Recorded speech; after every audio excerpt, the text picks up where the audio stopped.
Hey guys, Mac here with the lovely Owen, my husband. We have been talking about coming up with some way of telling you guys a little bit about ourselves and who we are. And we felt like maybe the best way to do that was to interview each other. So we have both come up with questions to interview each other that the other has not seen. So without further ado, I get to go first.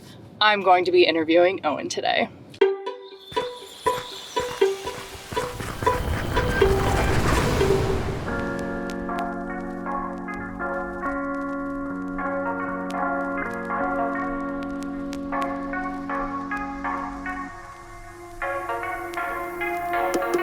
All right, we're going to start with the basics. What's your name? How old are you? And where are you from? That's a tough one. I know. My name is Owen. I am 31 years old, and I'm from Atlanta, Georgia. What is the earliest passion you remember having? The earliest passion I remember having would either be the Teenage Mutant Ninja Turtles or Power Rangers. I'm not sure if I really remember Teenage Mutant Ninja Turtles, but that was first. Yeah, your mom has made that explicitly clear on numerous occasions. I think that the interesting thing potentially about interviewing you is I think I know everything about you. But every time I find out something new, it brings me a lot of joy to find a new Owen nugget. So hopefully I have written some good enough questions in here to learn something new. Describe yourself in 3 words, and you cannot quote Dwight Schrute. All right. Well, that takes off all of my choices. What did I say the other day? Intelligent, handsome, and humble. Was that right? Yeah, that's right. He said the other day that if I was going to have a memorial park bench, it would just say, wife to a handsome, intelligent, humble man. Yep. Full stop. I'll just ride with that. Are you serious? Okay. All right. It's your interview. Okay. In your words, how did we meet? Do we want to just say like our first meeting or like when we truly, truly met each other? That sounds sexual. We were on the swim team together, and we had been on the team for several months at this rate. The season started in September, and this was December when I think we truly met each other. On our way back home, the bus ride back from our college swimming training trip, we had several hours, probably 8-hour bus ride, and you were sitting behind me. So I turned around and asked what you were listening to on your iPod. And from there, we sort of started talking about music, and then that led into other things. And then we sort of never looked back from there, and we just kept hanging out more and more until our relationship blossomed.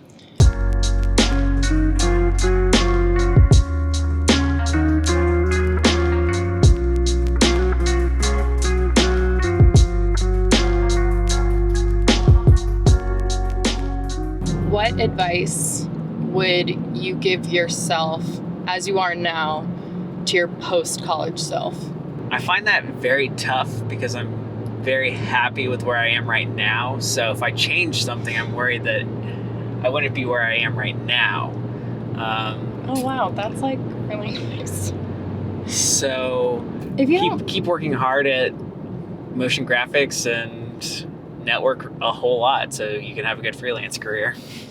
The whole point being, obviously, that having a good freelance career helps fund our lives. You know, We have to have a job somehow, so you might as well have a good job. We are not independently wealthy at all.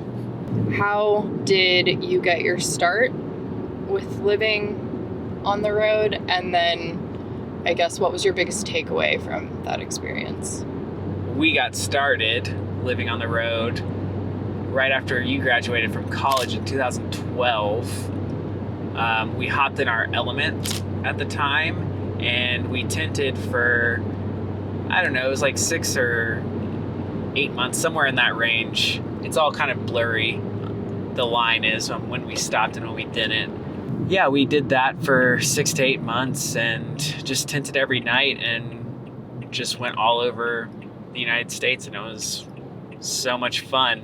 And I think our goal in that trip was to find a new place to live. We were living in Atlanta at the time, and we decided that we wanted to find a new place to live. And this was almost like a shopping trip to just go search out where we thought would be a great place to live and work and all that stuff.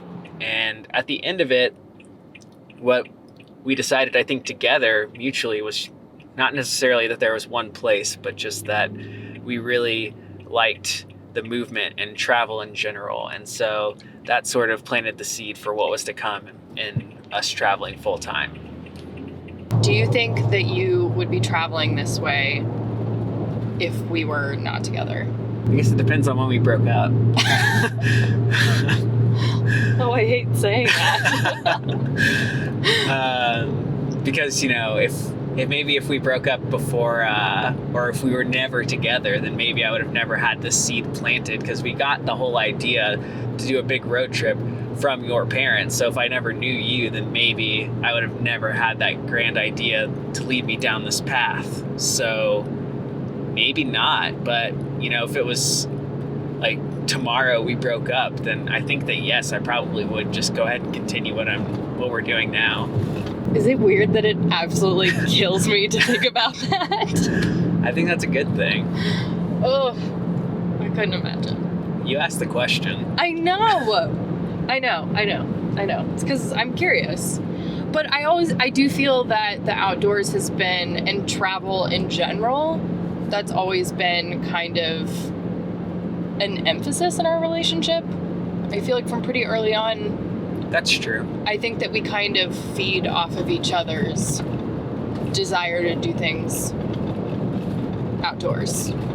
Yeah, I would agree with that. I think that even when we're just traveling, in the few times where I've been by myself, I'm definitely less excited and less motivated to go out and do something when I'm by myself versus with you. Yeah. I certainly would be eating differently. I would be having a lot of granola. And Hot Pockets. Well, I can't cook a Hot Pocket in here. It would be like ham and cheese or peanut butter and jelly, and then I don't even know what for dinner. Probably just ham and cheese or PB&J again. Thank God, you'd probably be dead by now. What do you value most in life? I think that above all else, I just want us to be having a good time and having fun. And if that starts to falter, then that's when things are bad to me. I don't care if we don't make a lot of money. I don't care about any of that other stuff in the end. We could be traveling on bicycles and just living out of a backpack. But as long as we're happy and having fun, then I really don't care. So, yeah, to me, as long as we're having a good time, that's what I value the most, is putting a priority on our happiness. I knew I made a good decision marrying you.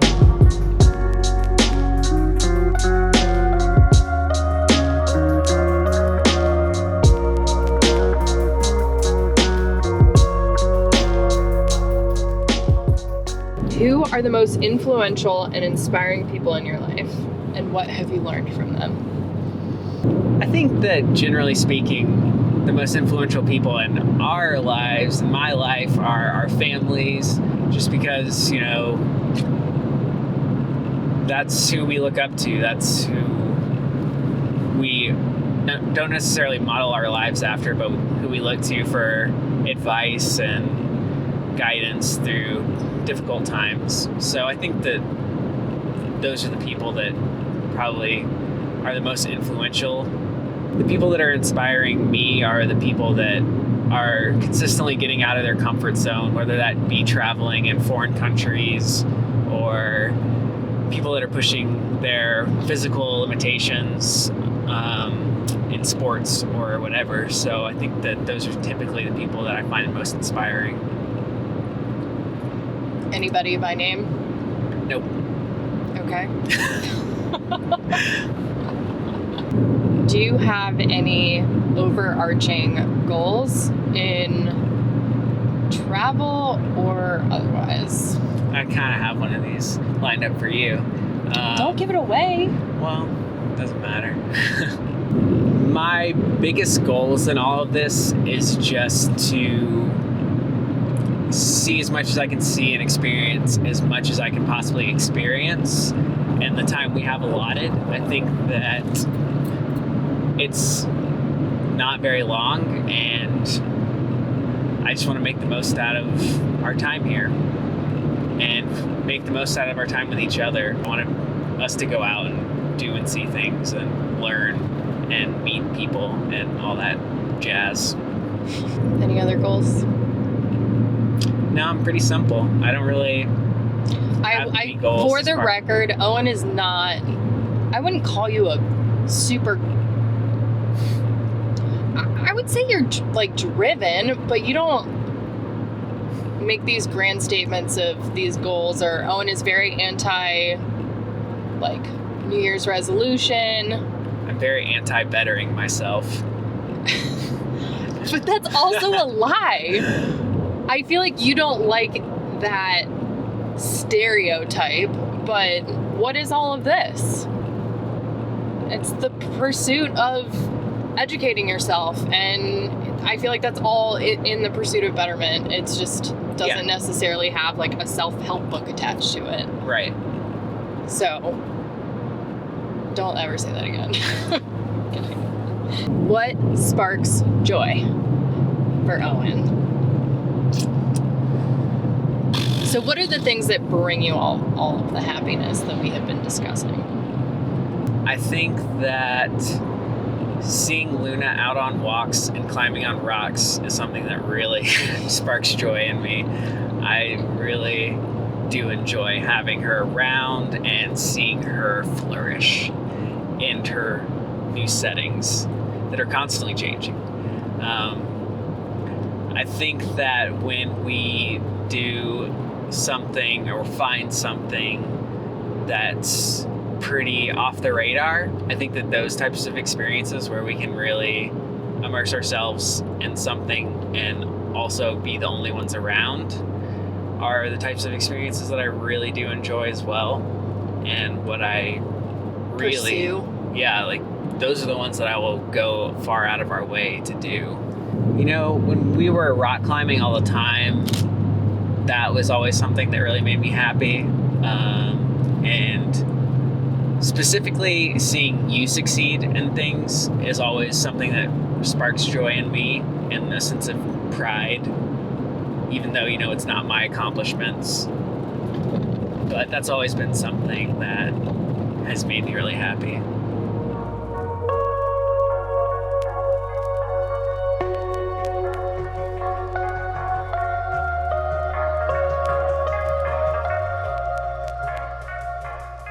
Over the last 4 years, which 4 years that we've been on the road, what is the most memorable experience you have had thus far? I thought this might come up, but I didn't think about it at all. Of course not. I don't have anything prepared.